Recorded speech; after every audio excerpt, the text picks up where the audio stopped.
Greetings and welcome to another episode of Bermuda's Feel Good Early Morning Show. Good day, Bermuda, supported by Pete's House and Aliana's Restaurant. I'm Terri Tuku alongside Jacky Lambert, and we want to thank you for getting up bright and early with us on this Thursday morning. It's our last live show of the week. Jacky and I are excited to bring it to you. Jacky, how are you feeling this morning? I know you told me a little story backstage. What happened this morning? Okay, so nice deep sleep, Gucci. All I heard is my dog start growling, barking. She's at the edge of the bed. Yeah, she sleeps in the bed with me, and she is going ham. Like, she's barking at the window, the door. And I don't know if somebody was outside, or maybe she's like has a 6th, 10th, 12th scent, and she, senses bad energies or a ghost or whatever the case may be. But I turned the light on and I saw nothing. I was like, maybe a roach or a bug got in, a fly, something. There was nothing there. And there was nothing that was like, I'm not getting out of my bed. So if there was somebody on the other side trying to get in, I mean, there's nothing here for them to get in for. So I just rolled back over, soothed her, but the back of her hair was spiky. I was like, oh, she's big mad. She's big mad at somebody. And I told Jacky, I think Star woke me up because I was also up around 3 o'clock. And I was like, why am I up at this hour? Like, normally I get up like just before 4. And I'm like, it's a whole hour before I'm supposed to be up. Stop this. Cut it out. You call 3 o'clock the devil's hour, right? Or you call Yes. That's the devil's hour. That's when people get possessed. So you want a sage? You want some sage? I do, and all mine is packed up because I'm moving. Today is moving day for me. So tomorrow we'll sort myself out. We're gonna stay at her apartment, okay? Thank you so much for joining us. I see Sean Smith is in the comments. Good morning to you, Sean Smith. Now, Jacky and I have another trend report for you all as we do each and every morning. So today we're actually just focusing on one story. So the fact that Bermudians do the darndest things. I don't know if you know, but Mr. Photogenic, aka Sean Simmons, is one of the funniest people on the island right now, and he has been creating some really funny voiceover videos. And so we're going to share the first one with you right now, and then we're going to talk about it, and then we'll share the next one, and we'll talk about that one as well. So this first one, I don't know if y'all if you've seen this, if you haven't seen it, but Jacky and I are about to bring it to you right now. So let me just take this back a bit, get the audio rocking, and here we go. Hey, boy is making good time in his image at the finish line. The leader, the beaver, top speeder. Coming in! Hey, the front brakes was a big mistake. That wasn't too bright. He's gonna feel that one tonight. Trick Daddy only had one task. He flipped too fast, got a mouth full of gluten-free grass, and now he might need a cast. Beaver's in the fetal position, and the bike's on the handlebars like someone's about to put some WD-40 on the chain. Hey, boy is making good We just have to talk about this, okay? So let's just pop back and hold on a second. Gluten-free grass? First of all, I'm still stuck on the fact that he slammed brakes. Why? We all learned in primary school that you don't pump the brakes on anything. Like when you're sprinting, you run straight through the line. When you're riding, you run straight through the finish line. What are you doing, sir? But he did the front brakes because those bikes have both front and back brakes. So you could have at least done your back brakes. You probably would have slid out a bit, but you could kind of catch yourself when you do your back brakes. I think he's trying to do rough riders. You know how the rough riders go in the front and then he kicked the back wheel around. I think he's finished like. I hope he wasn't. Well, I hope he was actually. Now that you said that, because otherwise. What is going on, Sway? What is going on? Now we're going to bring the next video in and then we'll talk about that. And then we actually have a question for you, the audience. Do you think Mr. Photo needs a show? So we're going to show you the second video and then we'll get your thoughts on that question. So let me just bring that one into the conversation right now. I try not to do it in the beginning because, it makes like my stream slow and, we've been having some technical difficulties despite Mercury retrograde. So I'm like, I'm not we not finna mess with this thing this morning. So here we go. This next video. Oops. Oh yeah, we're there. Guys thought the scientist still from a 3-year-old, but it's my boy Desert Eagle in the Malibu Barbie coming in hot pink Hot Wheel. He ain't watching the haters. The Jacky Letter is fully charged for his racing for papers. Don't run up because this thing's done up. New block car, rollers, duck and breeze. Now but he sees it's so tall he can ride the bike with just his knees. And the best thing, it's electric. Guys, it's the ending for me. So when I first watched it, I was just like, I didn't even know whose page I was on. So I was like, who stole our daughter's bike and is showing them? You know how your kid gets a new bike, you're like, let me show you how it's done. And you're like on it and you're rocking it. That's what I expected. But then I actually put the volume on and I was going. Like, especially and it's electric. That one took me out because I was already rolling around on my couch, feet in the air. This comment from Carlton Flemings, he is a national hero. Like, genuinely, Mr. Photo, like, I don't even like his creative mind is like the best because, bro, it's the funny part was when the person was like ducking breeze. Like, breeze you ducking, sir? It didn't go any faster. It's the headphones too. Your boy is busting his music like ain't paying no mind. Down the street. That's probably what he was listening to. Yeah, lay back. This comment from Sean Simmons, yes, the ending definitely sold it for me because everyone knows that song.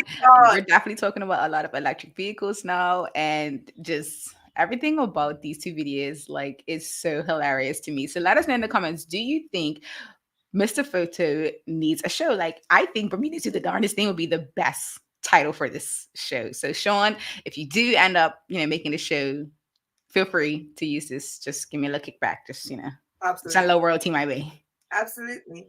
I'm taking like a percentage because I absolutely think it's possible. And look, so this comment from Sean Smith, he says he should have an annual award show where the public vote for their best video.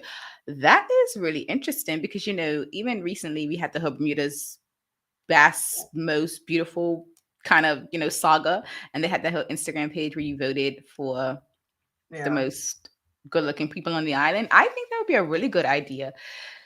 You could also like try to see like which ones people engage with the most to kind of see which, I'm pretty sure he's doing that for like his social media stuff. But I just think in general, that award show would be really fun. And he's never going to run out of ideas, material because Bermudans do the darndest thing. And unintentionally, like they're just unintentionally. Where was I? I was driving down the street the other day and I was just like, yo, Black people are funny, okay? Like, just funny. We make a joke about everything. Bermudians are funny. Now, Black Bermudians, we are like top tier. Like, honestly, your boy is just a joker. He is. It's so funny. So Kathy Ryder says, good morning to us. Good morning to you as well. She definitely also says, good idea, Sean Smith. I really think the award show is a great idea. And, because we've had him on the show, we've had conversations around like, the pandemic has been a very serious conversation for most people. A lot of folks are drained. His content just definitely provided a breath of fresh air, allow people to just like really enjoy life again. And I really think an award show with that type of feel good energy would just like take off. Like, I absolutely think it would be a good idea. Like super, super happy. Like I'm gonna be in there cracking up, and I'm gonna walk out and be like the happiest person because laughter, all the endorphins, all that stuff, all that jazz. Like, yeah, that's fine. Exactly. I feel like that would be. I don't know which hotel is watching the show. I don't know if Sean Simmons is watching the show, but yo, when you sort this out, just let Jacky and I get damn VIP tickets because look, we said it here first. Well, you should know what they should do. They should let us host and introduce him into the field, like bring him in. And that'd be dope. That'd be dope. Okay, we have now created a whole award show, an annual Bermudan award show. Don't worry, our people will contact their people. We'll sort it out for you guys. We'll guys let you know what the date is and all of that good jazz. Looking at the time, Jack and I are going to take a quick commercial break, and then we'll be back with our guest of the day. We have someone very special backstage. We're actually going to be talking about all things plant-based and yoga related. So if you are ready to start your new year again, because, January and February were just like, they were the trial period. Yeah. Now we're really getting into the new year. We're definitely going to help you out with that with our guest today. Jasmine Furbert is backstage, and we're going to bring her in right after this commercial break. Same smooth sounds, different name. BCG Radio, home of Bermuda's most engaging morning talk shows, The Daily Hour and Good Day Bermuda. Download the app, available for Android and Apple devices. BCG Radio, your station for conversations and entertainment.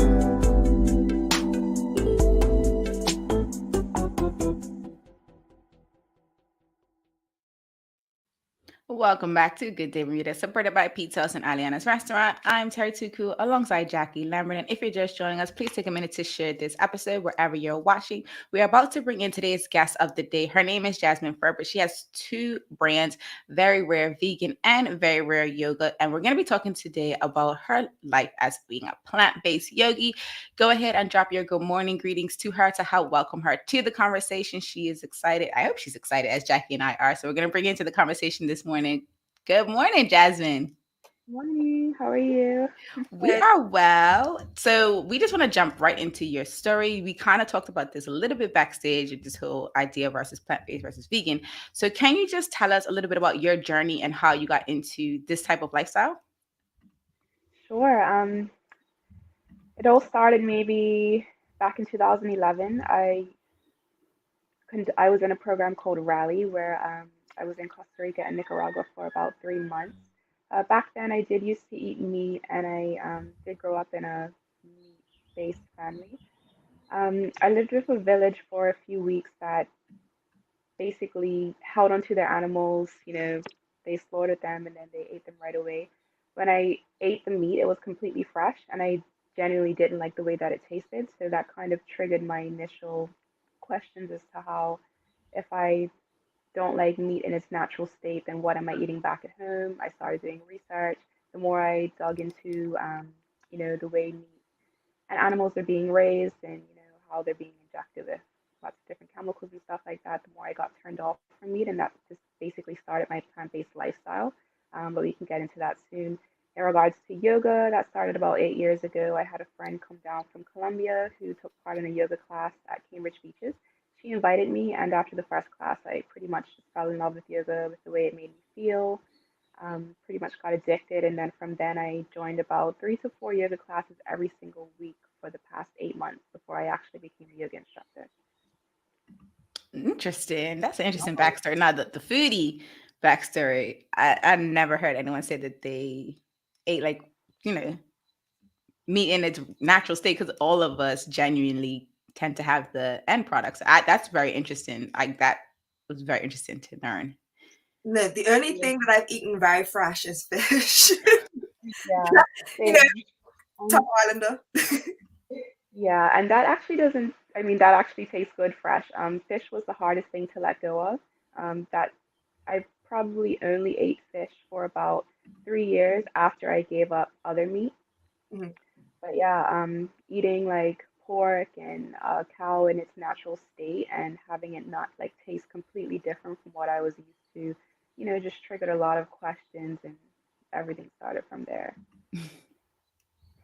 So we recently had plant-based Trevor Johnson on the show. We were talking about, getting a nutrient-rich plant-based diet. So speaking of, what are your essentials when it comes to having a plant-based diet for your meal prep? For me, it's just about incorporating as much fruits and vegetables in your diet as possible, which is basically what plant-based means. It means eating from the earth. So it would be a typical meal for me would to get as much leafy greens in as possible for vitamins and minerals, as much protein as possible. I get my proteins from beans, lentils, nuts, and seeds, and then my antioxidants from fruits. So pretty much a mix of that would be my essentials. And also sea moss if I feel like I may be lacking in certain areas. Sea moss has 92 out of the 102 vitamins and minerals our body needs. When you add bladderwrack to sea moss, which is also a type of seaweed, you get all 102 minerals. So just taking my daily dose of sea moss and bladderwrack, I, just feel ensured that I have all of the vitamins and minerals that I need for that day, along with any additional that I may be eating from my fruits and my vegetables. I learned something new today because I've heard of sea moss and knew that it was nutrient rich, but this extra special ingredient basically means that I could be like done for the day. Like I could fast for the rest of the day and be pretty confident that I am okay. That is so Yeah, about interesting. 100 teaspoons of that would give you everything that you need for the day. That mind blowing, as you can see. Now we know that making a lifestyle change comes with its challenges. You spoke about like, even when you decided to be plant-based, it was about 3 years before you actually gave up fish. So before you became like 100% plant-based. Can you talk about what the most positive result has been for you to be plant-based? The most positive result just is really the way that I feel. I'm a big believer in eating foods that are alive, that are, grow from the earth, make you feel alive. You are what you eat. So just always full of energy, my mood always happy, just always feeling really good. I feel like when you eat processed foods or processed meat, that can be considered dead foods, and they can, you know, not necessarily make you feel dead inside, but lead to depression and mood swings and all sorts of behavioral disorders. So the biggest thing for me is just like the way I feel and the energy I have to live a really busy life. Like most of us millennials.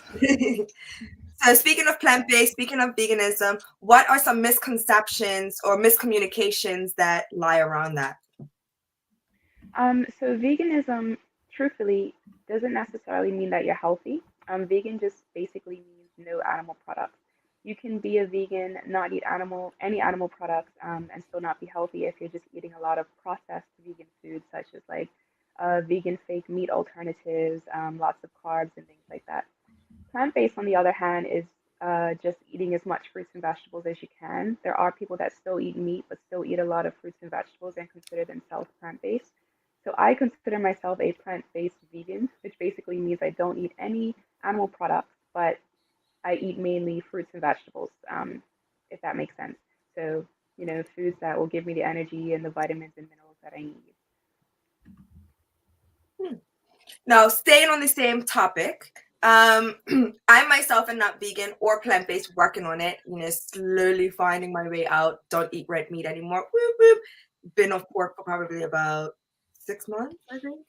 But, it's a hard change with majority of the population still being meat eaters. So what are some things that you feel people should know about that transition of lifestyle?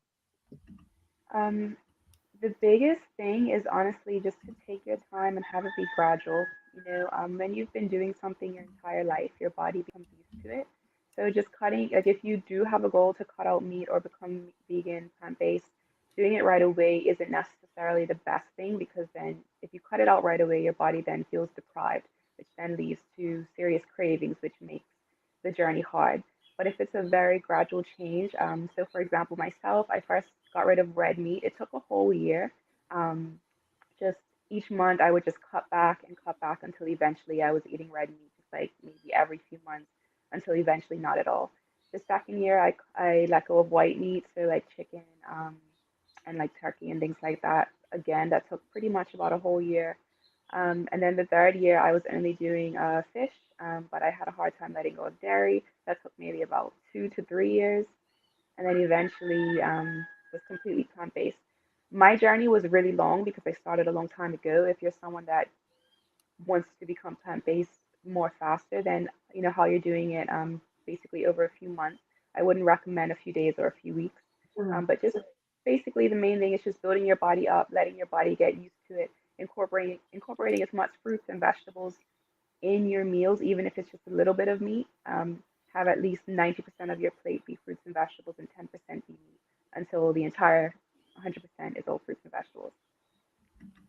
Can you speak to like what actually took you so long? Like, because I think like some people like was it the cravings? Like, was it something specifically about a specific food? Because I do feel like even when I talk to my friends about being plant based, I'm like, well, I make a very nice lentil and quinoa taco meat, and it basically tastes the same when you season it up. Like, I don't understand why you guys don't want to try this. Like, I had Teresa, but it's not meat. And I'm like, it tastes the same, guys. So can you talk about like what those challenges were for you in this, like why it took like so long each time? So for me, I think it was more so lack of knowledge. I started a really long time ago, so it's been about 12 years. It was about 12 years ago. So it just, I just took my time with it. It took me years to just do the research. And as mentioned previously, the more research I had conducted, the more I got turned off from meat. Um, Also growing up in a meat lovers family, waking up and smelling bacon, which was like my favorite smell, and having my parents cook certain dishes that included meat made it hard. So I would say it was lack of knowledge, was the main thing that slowed down my transition. As I became older and dove really deep into a plant-based journey, uh, and I grew into knowledge, the easier the process became. So if you are trying to speed up the process, I just say do as much research as you can on the topic. But my journey was slow because I took my time to research at the time.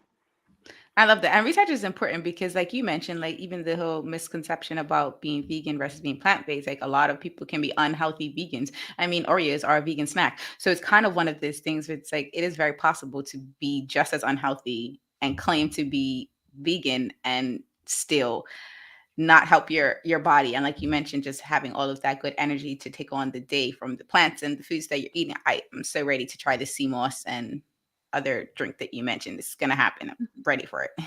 I want to switch gears a bit because you are a yoga instructor. So can Mhm. you tell us how you actually got started? I know you said the Cambridge, excuse me, event was like your first, I guess, introduction to it. But like, what's been your journey since then? Like, how did you get into, I guess, teaching? So I used to work at Fairmont Southampton. As you know, the hotel closed down. While I was working there, my entire dream was to become a yoga instructor because on the side, outside of work, the only thing I did was practice yoga. So once, the hotel closed down, I had a lot of free time to really just think about what I wanted to do with my life. And I kind of came to the realization that, I'm ready to make that step. So I took the trip to Mexico, got certified in March. So it's only been just under a year since I've been instructing. I have been practicing for 8 years, but as an instructor, it's only been, I'd say just, well, almost a year now. Um, it was a really challenging experience, on the retreat. We had to wake up at 4 o'clock every morning and pretty much practice yoga from 4 o'clock in the morning until 8 p.m. at night with only one 30-minute break. So it's been a long journey, but I'm glad to be where I am now. I love to hear that, but that long day, I don't know about that. That one 30-minute break, but she's up Yeah, at 2 a.m. yeah, because every the retreats compacted into 2 weeks, so we have to get as much hours in as possible. There Okay. are retreats where it can be like maybe a couple months so that you can actually work only a few hours a day, but because it was such a short retreat, I had to you know work so many hours. I got you because I was really like you. That doesn't sound like a good sell for yoga. I'm just like, I don't know how we're gonna do this, guys. It was like abort mission. Unsubscribe. Okay, diving a little bit deeper. What type of yoga do you teach, and why did you choose this specific one? Uh, I'm certified in every single style of yoga. There are a lot of styles of yoga, but I mainly teach vinyasa. Vinyasa yoga is just very flowy and it primarily connects breath with movement. Um, my favorite style of yoga to teach is restorative, or it can also be called yin. It's a more relaxing yoga, the type of yoga that you'd want to take if you just want to wind down after a long day. That's my favorite because I feel like the most healing comes from that style of yoga. That style of yoga incorporates a lot of breath work, a lot of meditation. And I have a strong passion for healing people. So that would definitely be my favorite. I feel like it just really helps one to like dive deep into their self and discover new things about their self, and it brings up a lot of emotions. So yeah, I would definitely say restorative or yin style would be my favorite. Now you kind of asked my next question. So what I want to then kind of pivot to ask you about, you just mentioned like, restorative yoga can tend to bring up some emotions for people. So for someone who like maybe takes your class for the first time, they do a restorative class and they realize that they got all of this kind of going on inside, what would be something that you would recommend that they do after the fact to kind of encourage them to come back or to keep trying the practice or to keep trying to do yoga? Because I do feel like sometimes if people would kind of have that initial emotional reaction, they're like, you know what, this isn't for me. I'm gonna just go back to doing what Yep. I was doing all Now, this time by not doing anything. I tell my clients all the time, really just carrying your practice with you off the mat. A lot of yoga isn't just on the mat, it's off the mat as well. Yoga also isn't just uh, physical, which means asanas in yoga, which is what we see, in social media. When we think about yoga, we think about the physical aspect. But the reason why yoga brings up a lot of emotions is because yoga actually consists of 8 things. Eight limbs. The first limb of yoga is how you treat others. The second limb of yoga is how you treat yourself. The third aspect is asanas, which is the physical aspect. The fourth is breath work. The fifth is meditation. And it goes on up until the eighth limb is basically, I guess, what one might call reaching nirvana, or in yogi term, we call samadhi, which is just being at an ultimate state of peace and happiness in your life. So, encouraging my guests to come back, and take their practice with them is because I feel like ultimately at the end of the day, we all want to be happy. We all want to be at peace. Um, and yoga can really help you reach that level in your life. I love that. I just wanted to, because I know when I took yoga, it was a class, so I had a goal. I was trying to get an A. But after the fact, I definitely, my instructor also had that same type of recommendation: take your practice off the mat. So even when you're stressed, like for a test or whatever the case may be, breathe through it. Don't just like allow your emotions to kind of take over. So I really wanted people to hear that, because I do feel the trend around yoga is there. People are definitely doing it. Athleisure wear for yogis is popping and doing its thing. But I feel like sometimes people are missing like the point of it all. So I just wanted to make sure that, we put that in there. Over to you, Jack. One of Terri and I's favorite questions. So you're saying that you like to heal people, but we tend to take on a lot of the issues and emotions that the people that we're trying to heal are going through. So how do you protect your peace? How do you cleanse yourself? Is it always just yoga, or do you have other outlets that you work with to help you and protect you? Yeah, definitely. It's pretty much like creating an invisible wall around myself so that I can absorb a person's energy or a room's energy to an extent. So I kind of visualize, like, not to sound crazy, but like visualize a wall or like myself in a bubble so that like any energies that are coming towards me pretty much bounce off that wall back into the universe. So I'm listening, I'm hearing, but I'm not completely absorbing into my energy. Although throughout the day we are interacting with so many different people, and we do naturally absorb people's energies even if we try not to. So just pretty much taking the time to just, cleanse your aura, cleanse your space, saging, just getting in nature. My biggest way to cleanse my energy is grounding, just placing like your bare feet, in sand and grass, just anything that's nature related. Just cleanses the energy completely. It brings the body back to its natural pH. Um, so just, just practicing different things like that, but mainly also just being mindful um, of, the energies that I'm absorbing throughout the day, and, making sure that I'm protecting my peace and things like that. Those are all great ways that I think Jackie and I have at some point or another also taken into account, because like that wall, that bubble, that's a new one. Like that's a mental note for myself, because I was like, oh my God, that sounds like it's like the best thing popping. Like you can still be engaged, be present, but actively not take on anyone else's energy. I love that. Is that teachable though? Like, can I, because I never learned that in the worst way, because I work with people, I'm taking on energies. I'm always the person that's the listening ear. So is that something that we can learn in our yoga session? Because I do see that you have a session, group session coming up, right? I want to say it's tomorrow from 7 to 9. But Yeah, you 7 to can 8. Yeah, it is teachable, and actually, that's pretty much what I do in my classes. Like, my classes are maybe 60% physical work and 40% like really me just talking to my, clients or my guests, I'd like to call them, and giving them tips as to how they can do all of these things in their everyday life.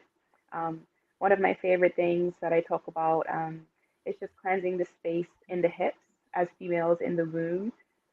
You can do this. Well, I have all my clients do it in my classes, but you can do it at any time, when you're at work, at your desk, or at home. A lot of people think that we store all of our energies, all our emotions from ourselves, from people in our like neck and our shoulders, but we actually store it in the hip area.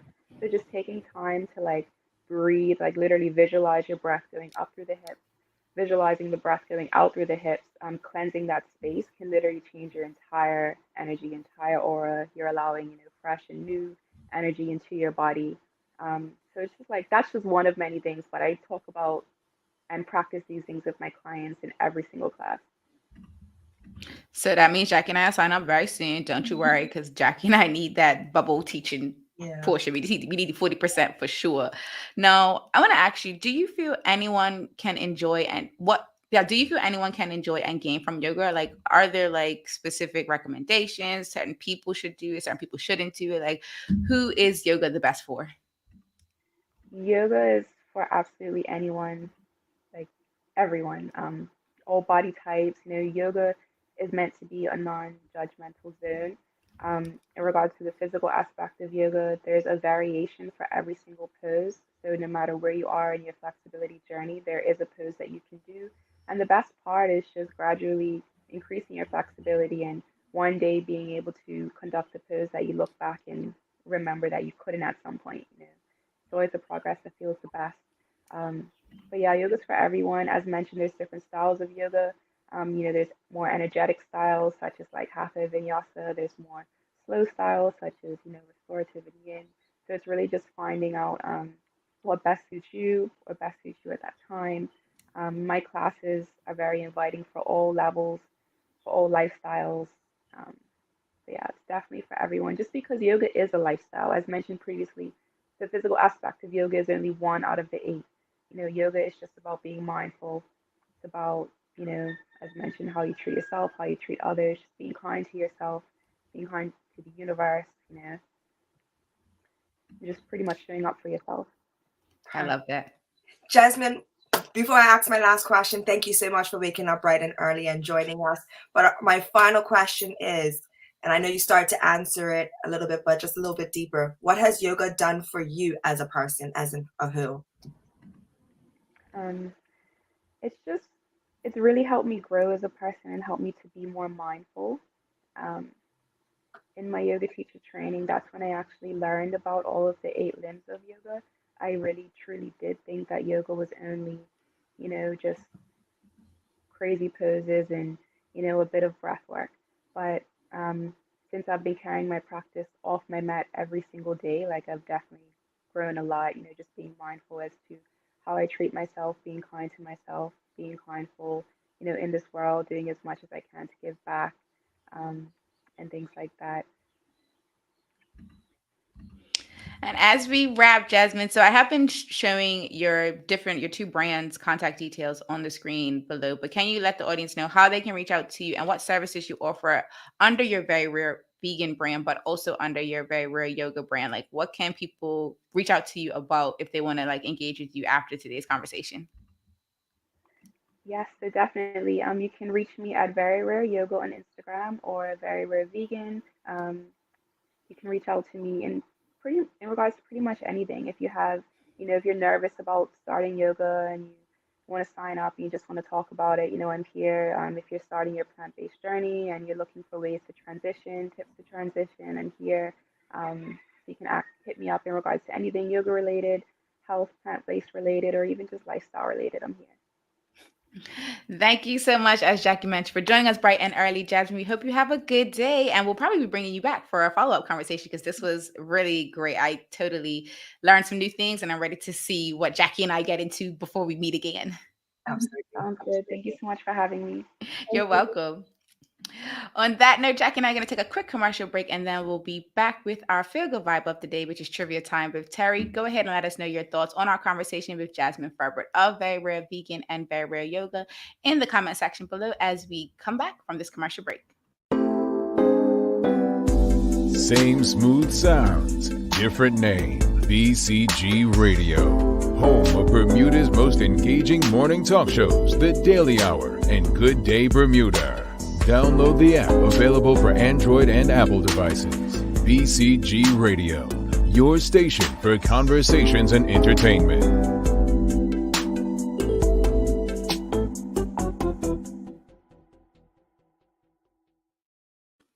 Welcome back to Good Day Bermuda, supported by Pizza's and Aliana's Restaurant. I'm Terri Tuku alongside Jackie Lambert. If you're just joining us, we just wrapped a conversation with Jasmine Furbert of Very Rare Vegan and Very Rare Yoga. If you did get a chance to see that conversation, go ahead and react by letting us know in the comments what you thought of the conversation. If you're on Facebook, go ahead and use that reaction option. If you're on YouTube, go ahead, drop a comment in the comment section. I see we have this one comment from Karen Simmons. She says, thank you to Jasmine for informing us about the 8 limbs of yoga. I too was grateful for that because I wasn't aware of the 8 limbs. I was just like, it's one part, the physical part. Yeah. That's it. I mean, I thought it was like physical and then the emotional, I guess. The internal part. Yeah, I mean, yeah, the intangible things, but we tend to like not really, as even she mentioned, like we don't tend to focus on that because all we see is the physicals because we're visual people, right? Like, you know, it's kind of how we move. Jackie, what were your thoughts on our conversation with Jazz? I loved it. She's very calming. What really shocked me though is, and don't laugh at me, She says I this and she didn't know Oreos were vegan. So I don't know if you noticed my face. I was just like, what? Yes, it makes sense as to why she stated that you could be vegan and still be unhealthy versus being plant-based is, you know, healthier. So I mean, another vegan not so great thing is French fries. You're They're right. plants. Like there's so many things that like are like chips. Again, technically it's a vegetable, but it's not good. That is so processed. So I was just like, there has to be some type of dairy or something in there. The cream, again, that's the cream filling. It's not like what you think of the general cream filling. It's a bunch of sugar. It's more like sugar. Yeah, but when I learned about what like Jello is, Jello will get you. Like Leo, if you so before we get to the physical vibe of the day, if you are someone who does not eat pork or you don't want to eat pork, do not eat Jello or marshmallows. Pro tip. I'm gonna still eat marshmallows, but the Jello, like I already didn't do well with the consistency. And I loved the consistency of Jello. Like I loved the little slurpity slurp. And then when I had been giving up Jello before I found that out, and I was like, I was a whole 7-day Adventist eating Jello. They give it to me at church. I'm sorry. Just eating it. No care in the world. No care in the world. We got a comment from Ian Mills. He says, excellent show today. Thank you so much, Ian, for joining and commenting and engaging with us today. Now, Jackie and the audience, we're ready for trivia time. Now, if this is the first time you're joining our show for this particular Feel Good Vibe of the day, I have 3 trivia questions for you. And if you guess them right before Jackie, great job. Make sure you email engage@gooddaybermuda.com. I got the right on the screen for you. I'm going to pop the questions up. This one is pop culture related. Should be easy for Jackie, but we're going to see how this goes because I don't know if she's that into pop culture, but we're going to go. Audience, get your fingers ready so that you can type away. So the first one, what are the names of Kim and Kanye West's children? Or just give me one child's name. North. Mm-hmm. I want to see how many you can get, though. Mm-hmm. Chicago. Mm-hmm. Yep. 2 more. And audience, if you know any of the children's names, just drop one in the comments. It's fine. I'm not a Kardashian fan. I'm sorry. I figured you wasn't. No, well, because they really, yeah, the appropriation. North, Chicago, East, never. No. Okay. I thought they were going to do that, though, to be honest. I thought they were going to name their child all the directions. Looking at the time, I'll just go ahead and give the answer for the next 2. And the only reason I know this is because I was watching something recently and they had named all 4 children. So it's North, Saint, Chicago, and Psalm. So I would like the last one. The 4 kids' names. Now, question number 2. Who did Forbes name to be the youngest self-made billionaire ever in 2019? Kylie. Yeah. You're correct. Kris Kardashian did it all. She definitely did. She did it all. She pimped those kids. Okay, now. Last one. Now, I don't know. If you don't get this, I might have questions. Voiced both Darth Vader and the Lion King's Mufasa. I feel bad because I can't get the name, but I know exactly the face. I want to see if the audience can get it. What actor voiced both Darth Vader and the Lion King's Mufasa? Oh my God, it's irritating me. The black guy that was in Black Panther. You're talking about the new Lion King? No, the original Lion King. Oh, shoot. Okay. Nope. Karen got it. Yep. James Earl Jones instead of Carmen Jones. Yep. James Earl Jones. James Earl Jones is my guy. Okay. My guy. I love him. Hold on, So let me make sure I have the right face. Carmen and Karen, make sure you email us, engage at Good Day Bermuda, because Yes, you did that's the guy. Jackie. So you entered into, I forgot to tell you what you was entering into. By guessing before Jackie, you enter into our 1 year anniversary giveaway competition prize situation that we're having. We haven't announced anything as far as what the giveaway prizes are going to be yet, but we're getting you guys ready because it's in June. And so we got plenty of time. There's going to be plenty of opportunities for y'all to be Jackie, because as you can see, she doesn't get them all right all the time. So there's that. On that note, Jackie and I hope that today's Feel Good Vibe of the day has you ready to make it a great one. Thank you so much for watching and engaging with this episode of Good Day Bermuda, supported by Pizza House and Ariana's Restaurant. I'm Terri Tuku alongside Jackie Lambert. We trust we'll see you next week, because we are not live on Friday and we're also not live on Monday. So we'll see you next week, Tuesday, for more Feel Good conversations. Until the next episode, peace and have a good day, Bermuda.